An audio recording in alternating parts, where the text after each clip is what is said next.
Administración del condominio.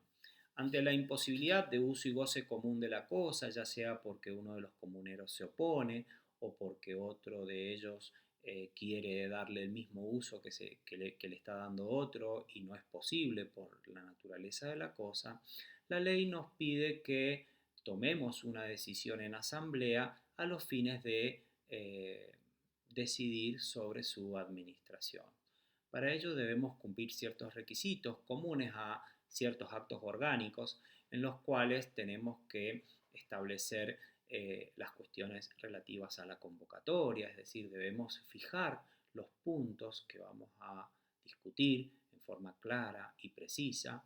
También debemos citar a todos los comuneros en forma fehaciente, es decir, que podamos acreditar la recepción de la convocatoria y también con una anticipación razonable nos exige la ley, en el sentido de que el destinatario pueda estudiar, pueda asesorarse sobre las posibilidades de administración de la cosa. Una vez reunidos en asamblea, en el lugar, día y hora citados, los comuneros tenemos que deliberar. Esa deliberación en el Código Civil de Vélez era unánime. Sin embargo, ahora se flexibilizó mucho este requisito que era tortuoso porque dificultaba mucho la toma de decisiones en la cual uno solo de los comuneros, con el solo hecho de ausentarse a la reunión, trababa cualquier posibilidad de decisión común de la administración de la cosa. Entonces, con muy buen criterio, el nuevo Código Civil y Comercial establece que la deliberación va a ser por mayoría absoluta, por la mayoría absoluta del valor, es decir, de los porcentuales, aun cuando estén en una sola persona. Asimismo, las decisiones se toman por la misma proporción. Pero también la ley nos dice que en caso de empate, que es el caso de que hay dos condóminos con el 50% cada uno, las decisiones serán tomadas válidamente por la suerte. Entonces, tiraremos la moneda para decidir en estos casos cuál es la decisión que corresponde. También, finalmente, tenemos una regla por default que nos establece el artículo 1995, que es que nos dice que si la cosa da frutos, bueno, los frutos civiles deben repartirse, o naturales, los frutos deben repartirse en forma proporcional a las participaciones de cada uno de los comuneros. Esto admite prueba en contrario, ya que se puede establecer un porcentaje diferente en el caso de que uno se encargue de la administración y cobre un diferencial, por ejemplo, en concepto de gastos o a cuenta de gastos, o como retribución por la gestión, básicamente. Es decir, que admite el pacto en contrario.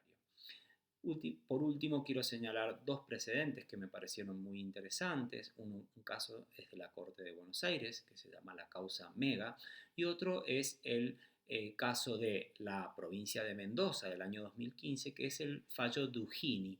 Son dos casos muy interesantes. En el primero es un juicio por rendición de cuentas de una condómina de un campo agropecuario donde se criaban vacas, donde les reclama a sus hermanos, por caso, la rendición de cuenta y el pago de los beneficios proporcionales a su porcentaje en el condominio.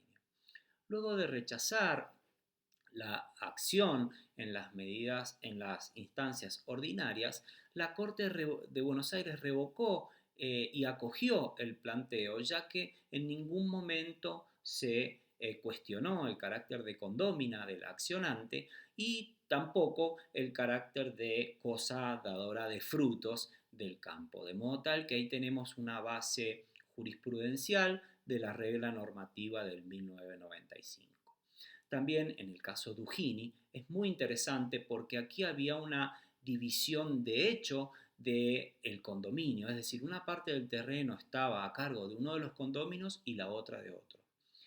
Uno de los condóminos contrató el alquiler de una torre de telefonía celular y el otro condominio, disgustado porque no lo participaron de ese acto jurídico, reclamó la nulidad y daños y perjuicios. Bueno, la Corte, luego de un largo trámite judicial, rechaza la demanda porque dice que en el convenio de adquisición del bien en condominio había quedado bien claro que un sector del inmueble pertenecía a uno o iba a quedar reservado a uno y otro a otro. Entonces, este último, que no había participado en la locación ni en el acto jurídico, digamos, de administración realizado por el otro, no tenía que tener ningún tipo de injerencia porque había prestado su consentimiento para el uso exclusivo parcelizado de ese condominio. Entonces vemos que también la regla de pactos sobre uso, sobre fracciones, está admitida en el nuevo Código Procesal y en el nuevo Código Civil y Comercial, y por ello esta solución deviene de actualidad en el nuevo Código Civil y Comercial.